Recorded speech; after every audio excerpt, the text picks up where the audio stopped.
Subscribe कीजिए हमारे YouTube channel दुनियाभर टीवी को, साथ में बेल आइकन को जरूर दबाएं। दोस्तों, एक महान वैज्ञानिक जो अपने आविष्कारों से दुनिया में क्रांति ले आए, सर्बिया में पैदा हुए सर निकोला टेस्ला वे साइंटिस्ट थे जिनको लोग आज एक मैड साइंटिस्ट के रूप में जानते हैं, जिनके आविष्कार के बिना आज की दुनिया की कल्पना करना भी मुश्किल होता। इस वीडियो में आप निकोला टेस्ला से जुड़ी ऐसी बातें जानोगे जिन्हें सुनकर आप दंग रह जाओगे गाइज, इसीलिए वीडियो में एंड तक बने रहे हमारे साथ। तो गाइज, वीडियो की शुरुआत हो चुकी है। मैं हूं शादाब शाहिद, आप देख रहे हैं हमारा यूट्यूब चैनल दुनिया पॉइंट टीवी। चलिए शुरू से शुरू करते हैं। गाइज, टेस्ला की मेमोरी फोटोग्राफिक थी। वह जो भी एक बार देख लेते या पढ़ लेते वह उनके दिमाग में छप जाता था। अगर वे किसी किताब को पढ़ते तो पूरी किताब वर्ड टू वर्ड याद रख लेते थे। गाइज, टेस्ला जो भी सोचते थे या किसी नए आविष्कार का आइडिया उनके मन में आता तो वह उसे लिखने में अपना वक्त ज़ाया नहीं करते थे, बल्कि सीधे उस आइडिया पर प्रयोग करना शुरू कर देते थे। दोस्तों, सर निकोला टेस्ला को 8 भाषाओं का ज्ञान था। इंग्लिश, फ्रेंच, सीजेक, Serbo, Croatian, German, Hungarian, Latin, Italian, इन सभी भाषाओं को बोल लेते थे।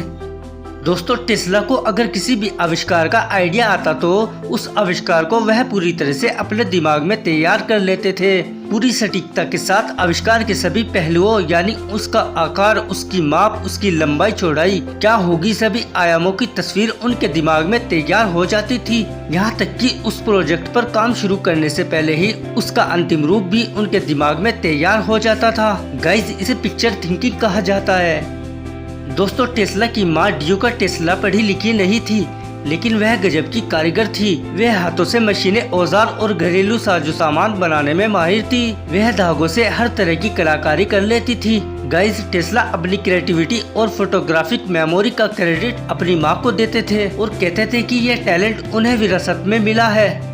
गाइज, स्कूल के समय में ही टेस्ला मैथ की मुश्किल से मुश्किल प्रॉब्लम को ही अपने दिमाग में कैलकुलेशन कर लेते थे। वह दिमाग में ही इंटीग्रल कैलकुलस कर लेते थे। उनके टीचर्स को लगता था कि टेस्ला चीटिंग करते हैं। गाइज, एक दिन टेस्ला जब अपनी लैब में काम कर रहे थे तो उनके रिसीवर में उन्होंने कुछ असामान्य से सिग्नल को देखा। इसको देखकर टेस्ला का अनुमान था कि यह सिग्नल दूसरे प्लेनेट से आए थे और उनका किसी दूसरे ग्रह से संपर्क जुड़ा था। टेस्ला ने इस बात का जिक्र दिसंबर 1899 में एक रिपोर्टर को लिखे अपने लेटर में भी किया था। गाइज, 1934 में टेस्ला ने रिपोर्टर्स को बताया कि उन्होंने एक ऐसा महा हथियार डिजाइन किया है जो सभी युद्ध को खत्म कर देगा, जिसे डेथ रे कहा गया।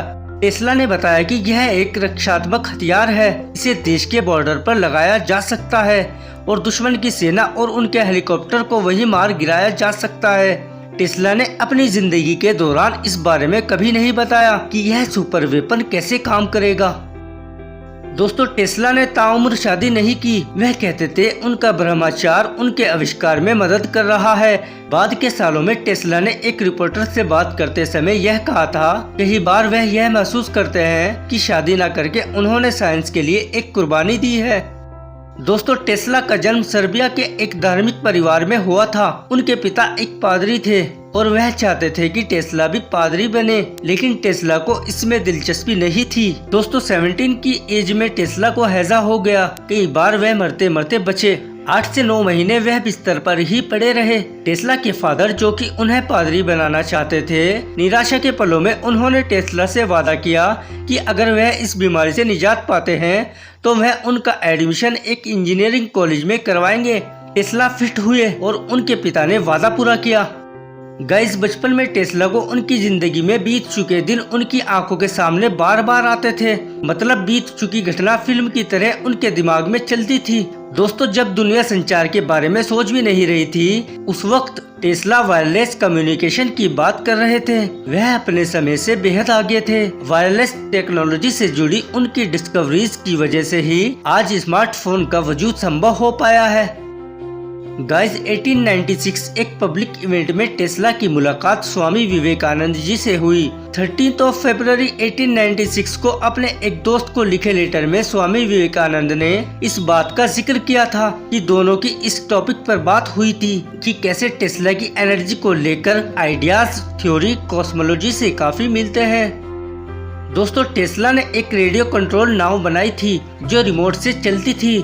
रेडियो कंट्रोल सिस्टम में रेडियो द्वारा ट्रांसमिट किए गए सिग्नल से डिवाइस को रिमोटली कंट्रोल किया जाता था। टेस्ला अपनी यह आइडिया यूएस मिलिट्री को बेचना चाहते थे कि वह इसका इस्तेमाल युद्ध में रेडियो कंट्रोल टॉर्पीडो के रूप में कर सकते हैं, लेकिन यूएस मिलिट्री ने इसमें इंटरेस्ट नहीं दिखाया। वर्ल्ड वॉर 1 तक रेडियो रिमोट कंट्रोल के बारे में लोग नहीं जानते थे और वर्ल्ड वॉर 1 के बाद जब इसके बारे में जानकारी पड़ी तब तक कई देशों ने अपने मिलिट्री प्रोग्राम में इसका इस्तेमाल करना शुरू कर दिया था।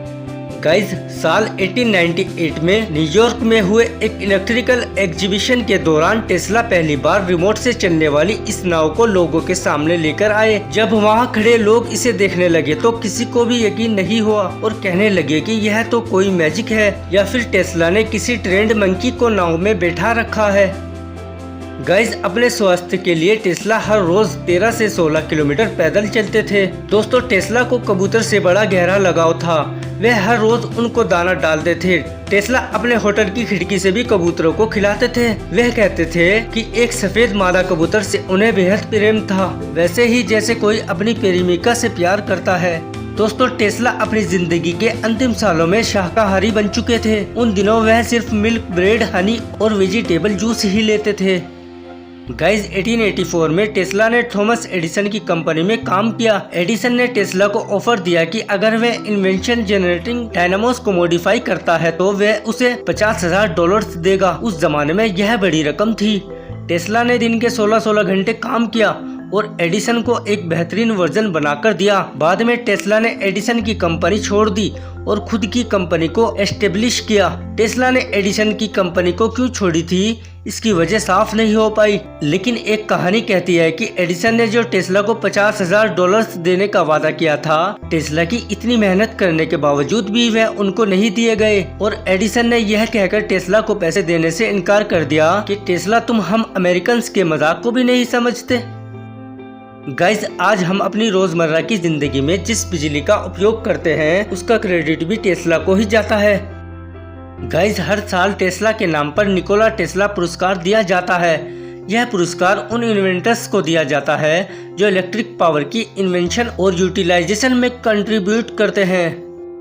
गाइज, यह माना जाता है कि टेस्ला के द्वारा 300 अलग अलग आविष्कार किए गए थे या उन आविष्कारों में टेस्ला का योगदान था। इस बात पर बहस होती रही है कि टोटल कितने पेटेंट्स टेस्ला के नाम दर्ज है। दुनिया भर के 26 देशों से कम 278 पेटेंट्स टेस्ला के नाम जारी किए गए हैं। गाइज, हैरानी होती है, इतने महान इन्वेंटर्स होने के बाद भी टेस्ला नोबेल प्राइज नहीं जीत पाए। गाइज, 7 जनवरी 1943 को न्यूयॉर्क के होटल नंबर 3327 में टेस्ला मृत पाए गए। अपने अंतिम दिनों में उन्होंने लोगों से मिलना बिल्कुल बंद कर दिया था। उन्होंने अपने कमरे के दरवाजे पर डू नॉट डिस्टर्ब का साइन लगा रखा था। सर निकोला टेस्ला एक महान साइंटिस्ट थे। उनमें वैज्ञानिक प्रतिभा कूट कूट कर भरी थी, लेकिन चुपचाप रहने वाले इस व्यक्ति में सामाजिक और व्यापारिक कुशलता नहीं थी, इसलिए वह कभी एडिसन जैसे फेमस नहीं हो पाए। टेस्ला ने कई महान खोजें की, लेकिन कभी भी उन्हें पूरा क्रेडिट नहीं मिला। तो गाइज, सर निकोला टेस्ला के बारे में यह रोचक जानकारी आपको कैसी लगी, आप हमें भी बताएं। और वीडियो अच्छा लगा हो तो लाइक करें, शेयर करें, अपनी जो भी राय हो हमें कमेंट बॉक्स में जरूर दें। गाइज, अगर आप हमें डायरेक्ट कांटेक्ट करना चाहते हैं तो आप हमें ईमेल कर सकते हैं। तो दोस्तों, मैं हूं शादाब शाहिद, आप देख रहे थे हमारा यूट्यूब चैनल दुनिया point TV. Finally, thank you for watching. I really appreciate your time.